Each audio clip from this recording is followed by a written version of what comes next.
The Soviet Union drilled a hole more than 12 kilometers deep in Siberia, which shares borders with Norway and Finland.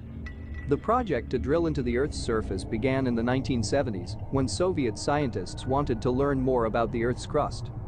Over 2 decades, they managed to dig more than 7.5 miles down into the Earth. The drill broke through into a cavity, and the scientists lowered some equipment to see what was down there. Using only a microphone and only a camera, this is what they captured.